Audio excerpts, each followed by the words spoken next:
Ya que hablamos de arte, nos trasladamos al pasado, concretamente al Egipto de los faraones. Bueno, probablemente no exista ninguna construcción en el mundo que nos produzca tanta fascinación como las pirámides. Nos atrae su belleza y sus dimensiones, pero también nos intriga su presencia, su simbolismo y su significado. En los próximos minutos vamos a conocer aspectos hasta ahora desconocidos de la Gran Pirámide de Giza. Antes, veamos las siguientes imágenes. Fue el faraón Keops quien decidió emplazar una necrópolis real en la meseta de Gizeh. Allí ordenaría levantar una gran pirámide y un templo funerario que debían ser el símbolo de su poder y de su identificación en el dios solar Ra. Su hijo Kefren y su nieto Micerino seguirían su ejemplo. El cuerpo del rey descansaba en el interior de la pirámide. La altura de esta y su forma piramidal se justificaban por la creencia de que el alma del faraón ascendería por ella hasta los cielos para transformarse allí en una estrella. La pirámide de Keops es la más alta que nunca se construyó en Egipto. Mide 146 metros. En ella fue sepultado el faraón a su muerte el año 2566 a.C. La de su hijo Kefren, fallecido en 2532, es apenas 3 metros más baja, aunque la menor amplitud de su base la hace parecer más elevada. En cambio, la de Micerino, muerto en 2468, mide tan solo 60 metros. La falta de espacio o de medios explica tal vez una diferencia tan notable. La maravillosa precisión de las pirámides ha dado pie a todo tipo de especulaciones sobre estos majestuosos edificios. Para muchos son algo más que los panteones de reyes prominentes. Son tal vez un punto fijo que ordenó la geografía del mundo antiguo. Hay quienes han deducido de sus dimensiones y ubicación que quienes levantaron la Gran Pirámide conocían la circunferencia exacta del planeta y la longitud media de la órbita que describe la Tierra en torno al Sol. Y lo mismo sucede con su inimaginable proceso de construcción. ¿Cómo podían ser desplazados los bloques de piedra entre 2 y 4 toneladas de peso a medida que la pirámide ascendía hacia la cumbre? Sea como fuera, el Egipto de los faraones fue una cultura extraordinaria que dominaba magistralmente la arquitectura, las matemáticas y la astronomía. Tenía un riguroso calendario, influido por las crecidas del Nilo, y conocían la escritura a base de complejos jeroglíficos que los especialistas han tardado siglos en descifrar. Arte, cultura y ciencia se unieron en una civilización como no ha existido otra en la historia. Amenazadas por la expansión urbana de El Cairo, las 3 pirámides de Gizeh sobreviven con sus más de 4 milenios de historia, alzando su inconfundible perfil sobre el horizonte del desierto. Arquitectos y egiptólogos sueñan con descubrir pasajes y cámaras ocultas que puedan revelar sus secretos. Bueno, pues queremos presentarles a Miquel Pérez Sánchez, es arquitecto, doctor en arquitectura y autor de este libro que tenemos aquí, La Gran Pirámide, clave secreta del pasado. Muy buenas tardes, profesor, bienvenido. Buenas tardes. Bueno, podemos decir que este libro es el resultado de toda una investigación, nada menos que 11 años, desde el 2002 hasta el 2013, aunque obviamente la investigación continúa. Pero por decirlo así, el cuerpo central de esta investigación radica en esa reconstrucción informática de la pirámide, de la Gran Pirámide. ¿Qué es lo que se ha encontrado exactamente? Así es, así es. Es decir, la Gran Pirámide es un objeto arquitectónico único en la historia de la arquitectura y llamó mi atención por una casualidad, porque simplemente quería escribir un poema para mi último libro de poesía y hablar de la Gran Pirámide, y terminó siendo una tesis doctoral.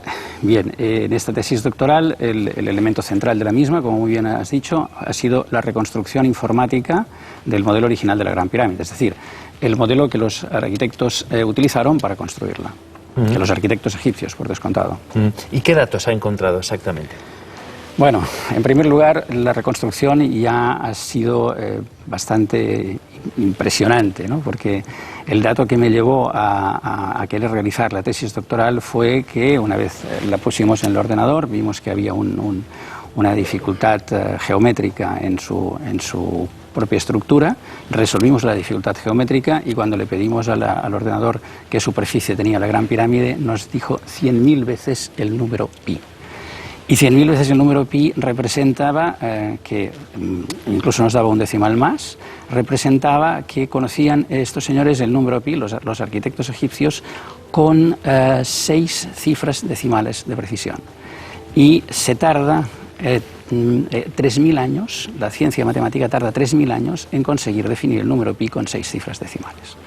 Esta fue la primera gran sorpresa y es lo que me llevó pues, a presentarlo en la Escuela Técnica Superior de Arquitectura de Barcelona, de la Universidad Politécnica de Cataluña, como la posibilidad de desarrollar una tesis doctoral que fue aceptada, y a partir de ahí surgió todo el trabajo de investigación que se centró esencialmente en investigar qué más nos podía decir la Gran Pirámide desde el punto de vista científico, además de tener esta superficie tan extraordinaria. Claro, usted sostiene que la Gran Pirámide está coronada, o estaba coronada por una gran esfera. Sí, no muy grande. Era una esfera que tenía la altura de un hombre con las manos en el pecho, es decir, 1,42 m de altura. Y esta esfera era la 103ª parte de la altura total de la pirámide, de tal manera que desde lejos era muy difícil que se pudiese observar otra cosa que no fuera los rayos del sol incidiendo en la cima. Sí, efectivamente. La determinación de que la Gran Pirámide tenía una esfera de coronación vino como consecuencia de su planta irregular. Es decir, la planta a simple vista parece que es absolutamente cuadrada, pero no es así, porque digamos, en su cuadrado externo, por decirlo de alguna manera, mide 440 de lado, pero en su cruz central mide solamente 436,6 codos reales.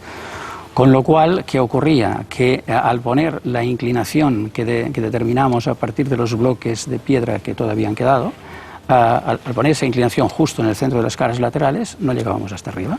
Siempre se había determinado por Petrie y por todos los investigadores egiptólogos posteriores de que la medida de la Gran Pirámide era 440 de base y 280 de altura, y nos dimos cuenta de que al poner esa inclinación justo en el centro de las caras laterales, al ser esta más pequeña, más estrecha en el centro, no llegábamos arriba.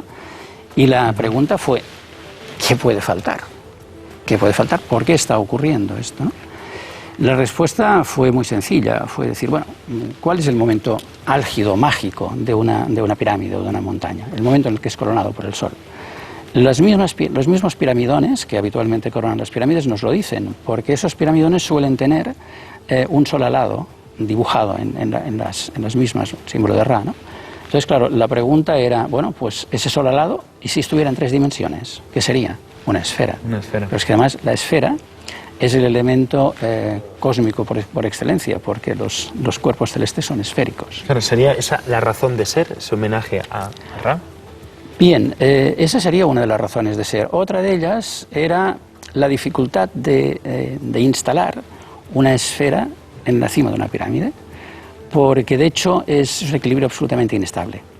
Es decir, la pirámide quedaba ligeramente truncada en su punta, había una plataforma muy pequeña. Pensamos que íbamos en el buen camino cuando definimos que el diámetro de la esfera podía ser el número E, 271,883 codos reales, pero entonces vimos que la plataforma donde se aguantaba medía pi.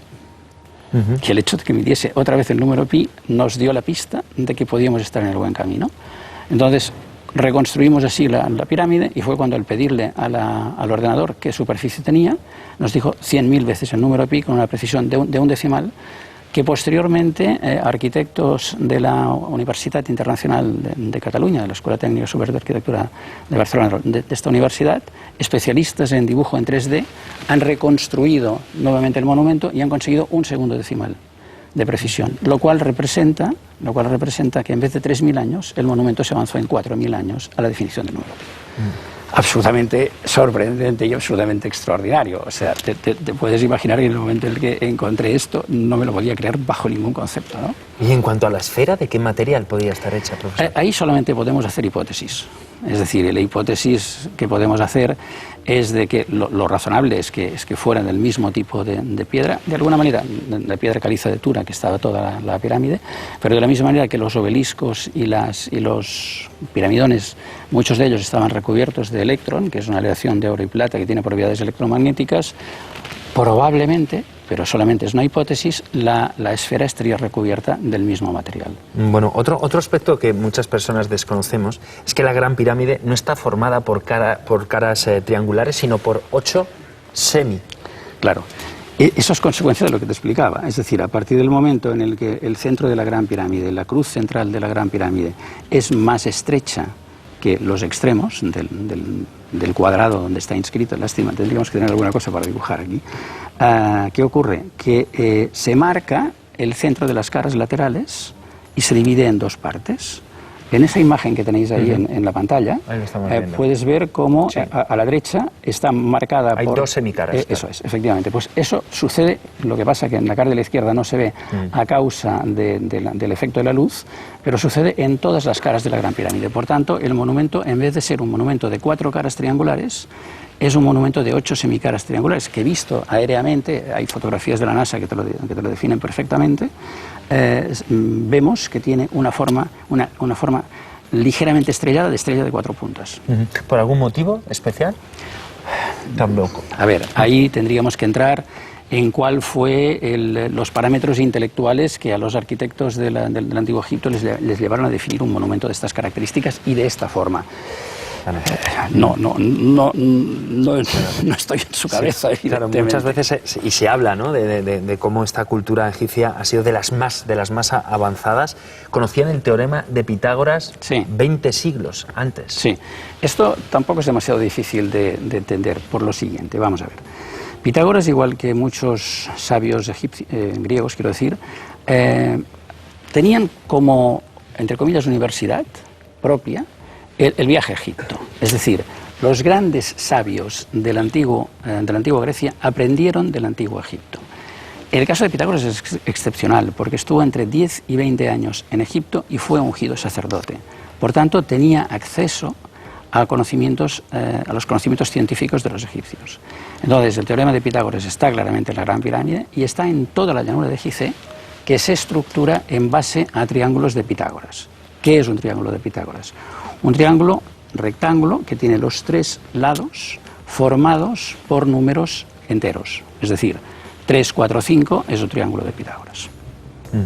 Es curioso porque tanta perfección, nos preguntamos, y tanta ciencia oculta invertida en un monumento funerario. A ver si es que la Gran Pirámide es algo más. Sí, sin duda es algo más. Sin duda es algo más. La Gran Pirámide no solo era un monumento funerario, la Gran Pirámide era un monumento conmemorativo. ¿Qué conmemoraba la Gran Pirámide? La Gran Pirámide, en la investigación desarrollada, hemos descubierto que conmemoraba el milenario de la muerte de Osiris.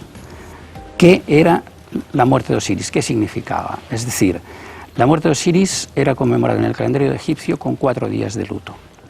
Pues bien, la pregunta que nos hacemos es, oiga, si los cristianos conmemoramos con 1 día y medio de luto la muerte de Jesús de Nazaret, ¿qué tenía que ser la muerte de Osiris para que los egipcios lo conmemorasen con 4 días de luto anual? Y las conclusiones que hemos llegado es que Osiris es el nombre, es la personificación, es el nombre mítico de una civilización de donde procede, una civilización anterior, de donde procede la sabiduría del Antiguo Egipto. Porque el nivel de conocimientos que hemos encontrado a nivel matemático, a nivel geométrico, a nivel geodésico y a nivel astronómico, por poner solamente cuatro elementos, es tan extraordinario que es prácticamente imposible que en los 600 años de vida que llevaba el Antiguo Egipto desde su unificación sobre el 3100 a.C. hasta la construcción de la Gran Pirámide, inaugurada en el 2530 a.C., en menos 2530 para ser exactos, es imposible, digo, que en estos 600 años hubieran sido capaces de concentrar todo ese nivel de sabiduría. Claro, y de todos estos descubrimientos, profesor, ¿qué opinan los egiptólogos? Bueno, vamos a ver, los egiptólogos somos investigadores que estamos investigando sobre el Antiguo Egipto y tenemos diferentes procedencias disciplinares, ¿no? O sea, quiero decir, hay egiptólogos que pero claro, estos nuevos datos lo están cambiando todo, pero mírame, profesor. Puede ser, puede ser. Como mínimo, lo que están cambiando es, o más que cambiar, lo que están ofreciendo es información complementaria a lo que se sabía hasta ahora. Es decir, volviendo al tema que me preguntabas, dentro de la egiptología hay distintas disciplinas, es decir, los arqueólogos, hay historiadores, hay ingenieros que están trabajándolos, hay arquitectos. Pero hay un hecho que no podemos olvidar. La Gran Pirámide es un monumento de arquitectura. Por tanto, los arquitectos de hoy en día utilizamos instrumentos similares a los arquitectos que la construyeron. Por tanto, gracias a este conocimiento de matemáticas y de geometría, podemos acercarnos mucho más a ella y podemos reconstruirla gracias a los medios excepcionales que tenemos durante nuestro siglo XXI. Y uno de ellos son los ordenadores, es decir, sin un programa de dibujo por ordenador hubiera sido imposible trabajar con una precisión de 4 decimales, que representa, como la unidad que ellos utilizaban era el codo real. El codo real es más o menos esta medida, una unidad de 52 centímetros, 52,36 a la hora de la verdad. Hemos trabajado con 4 decimales y eso representa trabajar con una precisión de una 20ª de milímetro, es decir, 1 milímetro en 20 Pero partes. permítame, profesor, brevemente, ya para ir concluyendo, con tanto ordenador no hemos podido dar todavía con ese camino que nos lleve a la cámara sepulcral de Keops. Bueno, pues tenemos una teoría, pero eso solamente es una teoría. Es decir, las matemáticas y la geometría de la Gran Pirámide apuntan a que puede haber una cámara sepulcral, puede estar la cámara sepulcral de Keops en la parte alta de la pirámide.